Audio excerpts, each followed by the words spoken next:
This is a show for grown-ups. And they say bad words. And they say bad words. Say final warning. Final warning. Hello and welcome to the Pod of Blunders, an in-between episode. We're taking a brief break from our Trail of Cthulhu adventure. Part 1 was released last week. And this week we're going to do a movie review because what we thought was that the internet doesn't have enough movie review podcasts out there. And today, Richard, what are we talking about? Hey, today we're talking about the 2002 independent film, The Gamers. I am, of course, your host, Nathan Magnuski. And with me, the person who spoke before being introduced, because I am a fool, was... Richard Sullivan. How are you? Yeah. Top level of professionalism is what you can expect with us folks. And who else is with us today, Richard? Mark the Red. Actually, Mark couldn't make it. What, is he hanging out with his girlfriend? Yeah, I mean, who would want to hang out with a beautiful, real-life woman when they could be recording a game-based podcast with us? That's all right, Nate. You're the GM. You just roll for him. Richard, why don't you tell us a little bit about this movie? So The Gamers, as I said, is a 2002 independent film written and directed by Matt Vansel. A group of friends are playing D&D during finals week. The movie flips between the gamers actually playing the game at a round table, drinking their orange squirt, and eating their Doritos. And it intercuts between them in their actual adventure. Now, I'm sorry to interrupt you, but I'm pretty sure records will show that it's strawberry squirt. Is it strawberry? I thought so, but I'm colorblind as fuck, so... I had it, I'll get into it, because in my page of notes, I have that fucking squirt bottle moves about 10 times during the movie. Sorry to interrupt. Go ahead. No, I mean, that's essentially it. It's extremely short. It's 45 minutes. So the film intercuts between a group of 5 friends playing D&D in their college dorm while in finals week on a magical quest to defeat the Shadow and rescue an entrapped princess. Pretty standard fantasy stuff. Nothing really shocking or surprising, but that's kind of the purpose of the movie, wouldn't you say? Yes. Have you ever seen this before watching it for the podcast? I had not. So we found this on a list of the top 10 D&D movies. So I watched it this morning for the very first time. I wasn't exactly sure what to expect, but I was delighted. Were you? Yeah. As a filmmaker and somebody that went to school for, video and radio production, it drove me insane. However, the basic idea was solid. They did the best with what they had, and that's what independent filmmaking is all about. I saw this a few times now, just because I've been in the game more longer than you have. I was not sure how you would react to it, just if you would get all the inside jokes, because you've played D&D a bunch. You've played other role-playing games. I definitely got it. The reason I really love this is the way these guys play are so similar to our group of friends when we get together and play. I play a thief character very similar to Nimble, and I've done shit like that just to see if I could. While it makes no sense for the plot of the game or doesn't advance us any and puts me in high risk, I just got to know. I just got to try it. We have friends that, for whatever reason, can't show up to a game. So in one of the games that we played on this very podcast, we had a PC become an NPC. Basically, they couldn't show up for the podcast, and we would forget about them halfway through. We couldn't kill them. They had basic plot armor. Absolutely. I've heard this movie was made for $1,000. And it showed. Oh, man. I feel like somebody's walking around back in 2002 with $950 in their pocket. That's what this movie looks like to me. But it doesn't matter because it so distills the essence of what it is to play role-playing games with your buddies, to just kind of mess around, go on a very basic quest, but still have an absolute blast anyway. I love this movie. Watching it again was very nostalgic for me, not only just because I've seen it before, but because it reminded me, like you said, Richard, that this is our group. This is exactly like we have the rules lawyer who always wants to look up things and challenge things. We have the guy that just wants to try whatever. We have the guy that doesn't show up half the time. It's perfect. It's a perfect. If I had to have one movie to show someone what is it like to play D&D, I would have them watch this. Some of the things that killed me right away, in my notes here, I have Mark popping in and out of scenes, him just staring off into the lake at one point because they forgot about him. Then when he actually jumps in for like one battle, he's this insane powerhouse with his berserker rage, and then when somebody else takes control of him later in the game, it's like, oh yeah, berserker rage. See, I took it like he was there for one scene, so he blew all of his daily powers, like all his big hitting spells and abilities, And then I was like, okay, well, that was a fun 15 minutes. Goodbye. Oh, so you think he knew he was under time constraint and that's why he pulled that out? Yeah, I think he was like, I have so many powers I can use once a day. I'm going to use them all now. Just go God mode. And then I'm going to dip and go see my girlfriend. One of my favorite parts was pretty early on when they were just sitting around and, okay, the DM said, well, what happened last week? And none of them friggin' knew. As a DM, that drives me absolutely bonkers because it's like, just pay attention, take notes, please, for the love of God. But as a player, I don't take notes. Are you kidding me? Someone else will do that for me. I'll just, I'll kind of cruise. I mean, we can talk like endlessly about how much of this movie is just exactly how we would do things in our own games. So, Richard, you said you had just notes as you watched the movie, like the impressions and stuff? Or? First thing that comes up to me is the DM's face. We spend half the movie not even seeing the guy. We see the back of his head in that one camera shot that's literally 40% of this movie. Yeah. That drove me nuts. I would have liked to have got a better sense of who these characters were. And I feel like some of them, we got that in how they play their fictional characters. But as a character himself, the DM was completely flat. There was nothing going on with him. So that when he came in and was arguing a point like, let the master thief finish his speech, or Nimble killed in the hallway, it didn't resonate as true as it could have if we knew the guy a little bit better. That was one of the first things I wrote down. I wondered if they intended to do the whole movie with him never being seen from the front. And then halfway through, they were like, this isn't going to work for these scenes. Like they learned while doing it, seemed, That's kind of the impression I got as well. That's why I wrote it down early on thinking, oh, are they going to keep this up? I kind of wish they had done a POV shot where like you were the DM and they showed his hands in front of the camera, like manipulating the dice and the character sheets and what have you. But you never saw the DM. It was all from his perspective. I would have loved to see him as a Wilson type character. Right. From Home Improvement. Is it Wilson, the neighbor? Yeah. Home Improvement over the fence. Yep. Yeah. Over his DM screen. I thought that would have been cool. Other things that made me laugh are like you're still asleep. Because again, that's a conversation we had. Would I have seen this? Was I asleep for this? Like I said, I loved Mark.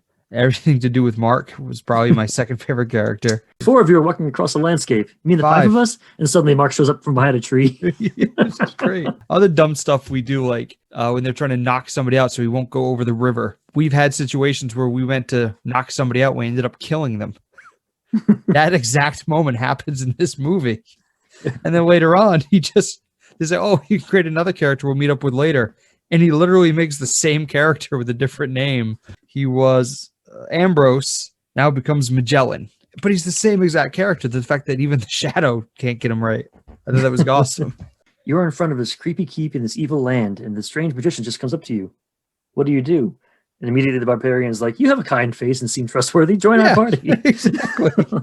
Because sometimes, damn it, verisimilitude doesn't matter. Just get them involved, Again, arguments we've had about, I'm an elf. I would have known if I was being ambushed. Which is a similar fight to the fight they have later on with the thief about, I'm very good at sneaking, and he keeps going into the same trap over and over. I crawl inch by inch. And you're still dead. I just love that.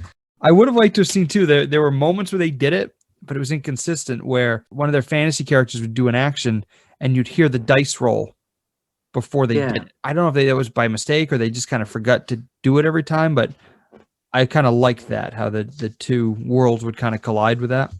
Paula bugged me in this movie. Yeah. She's a bit aggressive. Well, it's not even that. They open with her. They show her annoyed. She's trying to study. The guys are making too much noise. They open and close on her.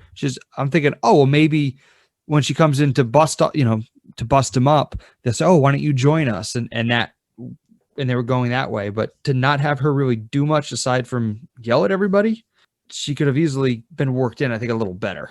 Weirdly, you say that, but there's a sequel to this movie. There's a few. We'll go into what the spin-offs and all that are later on. But she does appear in the sequel, and she does join the gaming group. Well, I haven't seen that, so I'm sorry.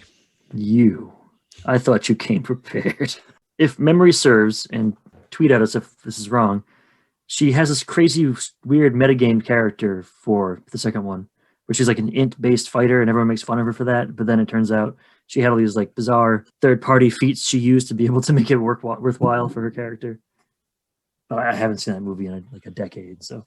Well, depending on the reaction from this episode, maybe later on down the road, we'll have to hit up the sequels. I mean, watch it anyway. It's pretty good stuff. And the last two notes I had, I think, worth mentioning is I wrote Chekhov's Sword of Ogre Decapitation. That guy brings that up, and he's way too excited about that sword. So Right. well, obviously that has to come in. So that to the point when Magellan was using his, what do they call that? Polymorph other spell. Yes. I'm like, oh, I can see where this is going a mile away. I love that part because for me, I love it when a player uses their abilities and spells and what have you to shift the spotlight to another player. Like, yeah, he could have blasted the shadow with a fireball or whatever in that scene, but instead he paid enough attention to know what his party member had and used that metagame knowledge to turn the big bad guy into an orc so he could use the sword finally. And I say metagame knowledge because his character wouldn't know about the Sword of Decapitation because his character, Magellan, had just joined the party. So pushing up my glasses and waggling my nerd finger. See, I would have said that Ambrose was like a Gandalf the Grey type of situation. I feel like that he would have known about the Sword of Ogre Decapitation. I see. All right, well, we'll have to agree to disagree on that front, I suppose. Speaking of just near that scene where they were trying to sneak into the sewer or the cavern or whatever the hell it was supposed to be, and the barbarian had like a 95% chance to lift the gate, and he blew it. And the elf had like a 2% chance or whatever with his tiny little strength and managed to do it. Like, that represents the swinginess of a D20 game so much. That was the second time that he knew what his odds were, called him out, and failed miserably when he killed Ambrose. And that's when you take the die, you put it in the freezer for overnight, you take it out and you hit it with a hammer the next day to teach it a lesson. Not that I've ever done that because, dice are just random probability generators and they're all even and fair, even when they're evil and get it wrong all the time. So you had mentioned the squirt bottle earlier bothering you. Yes.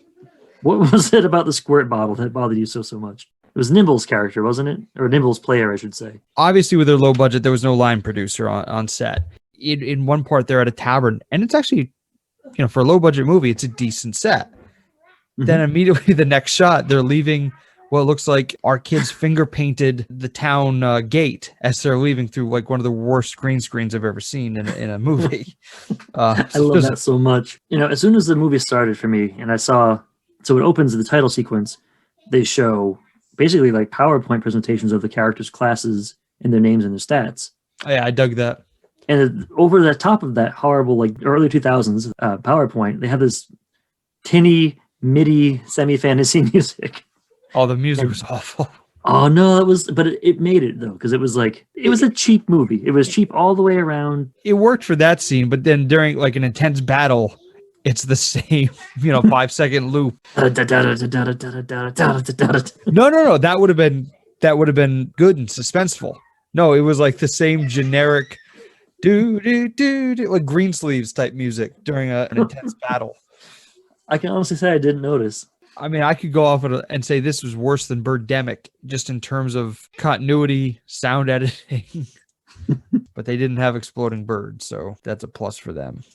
Some of the stuff was cool, like the arrow gag. Yeah. He shoots the arrow and it chases them. I feel like most of the money in this went into like props and costuming. Yeah, because while the costumes weren't great, there were a lot of them. I noticed stuff at the end where they thanked a couple different kingdoms and baronies and whatnot. And I can't help but wonder if it was a Ren Fair, or like Society of Creative Anachronism, the SCA, where they have different kingdoms set up. So I was thinking like maybe they contacted those folks and they borrowed some of their props and the costuming, because if you're part of the SCA, you balls to the wall into that kind of stuff, and you have a broadsword and a cloak and a bow and arrow set. It's. I noticed that under the props department, Emily Olsen, the actress that played Paula, was in there. So I'm wondering if she only got that part because she probably had a cool bow and arrow or something. Maybe. I mean, I'm not going to say anything nice about Emily. Oh, wait. I don't know. Bow and arrow, crossbow. We got to talk about I'd written down crossbow, crossed out. No, it's ballista. Ballista, the siege weapon, sneak attack. That's so good because that's like one of those things where I wouldn't let a player do that every time, but rule of cool has to trump. You got to let that kind of shit go and just have fun with it. That's stuff that our players have done. Yeah, just to be more explicit, there's a character, Nimble, he's the rogue. He sneak attacks Giant Man with a ballista. And because they can't find a rule that says he can't do that, he's allowed to do it, and it does something like 264 damage, and just turns the guy into a slurry and scatters him all over the tavern. Actually, I think the exact phrase they used was the tavern looks like it's been covered in meat stroganoff. Yeah, something like that. I mean, for $1,000, this little weird indie cult movie, I would assume like they'd make it, maybe 5 of their friends would see it, and that'd be the end of it. That's a fair assumption, I would think. But as I mentioned earlier, there's a sequel to this. There's The Gamers, Darkness Rising in 2008, which we're going to have to watch because it's great. I've seen it. But have you seen The Gamers Hands of Fate in 2013? No, but then Richard, I'd have to ask you, have you seen The Gamers, the series, from 2015 to 2016? It says it's ongoing on some sites, but I haven't seen anything new in 4 years. I haven't. But have you seen The Gamers Shadow Menace in 2017? Richard, I haven't. But then again, have you seen Natural One, the mini-series from 2013? I'm going to go out on a limb and say that neither one of us have seen Humans in Households, the miniseries, also in 2013. No, but I did watch one of the live shows they performed at Gen Con back in 2012. They had a revival in 2015 as well for the live shows. So if you're such a huge fan, I assume you've played The Mask of Death in 2012, which is a tabletop module for Pathfinder First Edition. Not a big fan of Pathfinder, honestly. It's too crunchy for me, which is why I also didn't play The Shadows Dungeon, the 2013 Pathfinder First Edition tabletop module. But what about Pwned, a gamer's novel in 2015? So that novel, they tried to find funding for a movie, from what I understand, the original writer, and they couldn't get it. So he's like, fuck it. Novel time. It's amazing to me that this little indie passion project from a group of friends that's so niche has now spawned, 15 years of sequels and offshoots and games and what have you. It's still shown at conventions today. You can find a screening almost at every big nerd convention of The Gamers or one of the sequels. I get a very Trailer Park Boys vibe off of this. If you've ever seen the show, it started off very similar. A couple of low-budget filmmakers filming what they know, and 20 some odd years later, it's a massive live tour. It's video games. It's merchandise. It's on Netflix. It's an animated series. It's just cool to see what you can do with $1,000. It's just wild to me that this has had that kind of longevity, and it still is accurate, because at the end of the day, the game itself, no matter what edition you play, no matter what system you're using, the experience around the table doesn't vary that greatly. You're always going to have these archetypal players, the guy that just wants to smash things, and the barbarian, or the elf that wants to be the rules lawyer, that kind of stuff. It's like it's archetypal experience for gamers. Did they at any point, and I guess I wasn't paying attention, even say the words D&D or Dungeons and Dragons? No, because this game isn't Dungeons and Dragons. And you can tell in the title cards, even the stats they use aren't D&D stats. If you look at the title cards in the early PowerPoint in the start of the movie, they have most of the stats. They have, strength and dexterity, but they don't have constitution. They have stamina. And then they also had something that was GLE listed on there, and I'm like, I don't know what that is. But that's how much Glee they have. I thought that. My Google Food tells me that stands for guile. So instead of wisdom, they have guile for a stat. And then they have luck, which a lot of early RPGs had a luck stat. Some still do. So it's not D&D because, like you said, they couldn't get the licensing and they didn't want to get sued. Anytime you saw a rule book or anything, it was either in a binder or somebody had the paper bag book cover that your mom used to do for you in third grade for your textbooks. Yeah. So I thought it was just a way of them getting around the licensing. So I don't know if you heard this. They're coming out with a new D&D movie within the next who knows how long, starring Chris Pine. My hope is that it kind of steals a bit from The Gamers and makes it that mix between real life gaming around the table and fantasy. I think that would be really fun. I think Chris Pine is funny enough to pull that off. And I mean, he's no Chris Dupenthaler, but he's pretty solid. Would you think that Chris Pine would also play the gamer or just the character? I don't know. I hope he's doing both, but maybe he's like the character on the table, their projection of their ideal self or something. Because I don't know if you've seen him with your human eyes, but he's not a bad looking dude. So it looks like Jonathan Goldstein and John Francis Daly, the guys that directed Game Night, are doing this. So I'm wondering if it's leaning toward comedy. I don't think you can do a serious D&D movie. They've tried, and it's sucked every single time. The Jeremy Irons one you're referring to in 2000? That one was, yes. I Is that the one with I, Marlon Wayans too? I think that's the same movie. It says, I hope so. That one was trash. I mean, I like Marlon Wayans. I don't care how charismatic you are. You're not pulling that movie out of the dumpster. It's awful. He was good in it. He was fun, but woof, that movie sucked. The only good D&D movie is this kind of semi-spoof of it.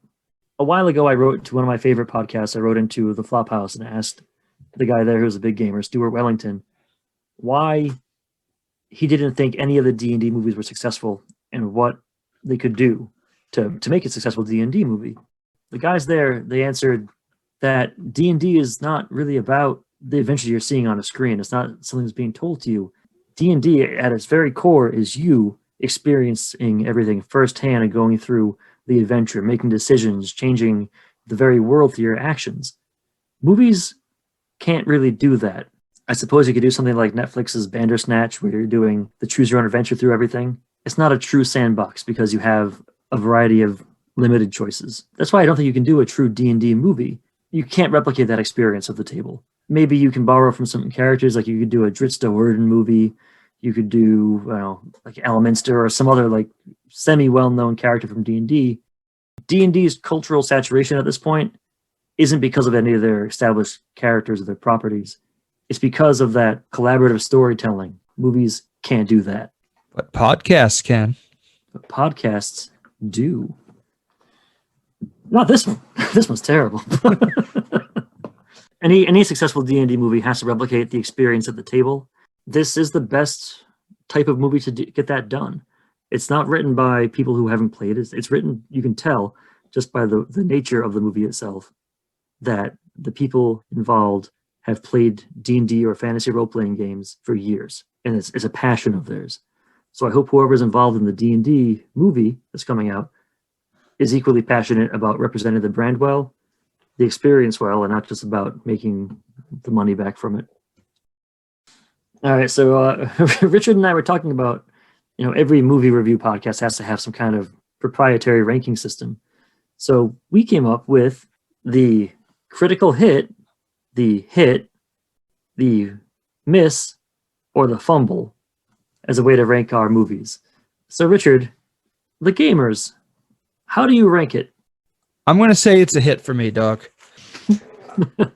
It's short, it's cheap, but it's fun and it gets it. So I'm willing to overlook all the technical flaws because at the end of the day, it was made by a group of friends that were passionate about something that we're equally as passionate about. We wouldn't have started this show if we weren't. So I see a lot of parallels between what they did back in 2002 and what guys like us are trying to do right now. I completely agree. It's a hit for me too. Like on a D20, I'm saying it's like a 17. It's a strong hit. I can overlook any of the warts. It's made for a micro budget, not even a micro budget, a nano budget. And it's timeless. As long as role-playing games will exist, this movie will be enjoyable. It's a hit, absolutely a hit. It's not a critical hit for me. It's not a perfect experience, but it's very, very good. And I'm looking forward to going through all the sequels and watching those too.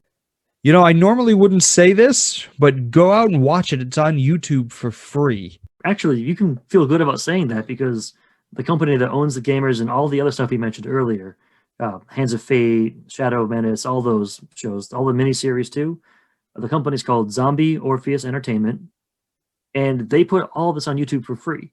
So it's from the creators themselves. You don't have to feel like you're being a pirate or taking money away from independent creators. It's there for you to enjoy. So go on their YouTube channel, check it out.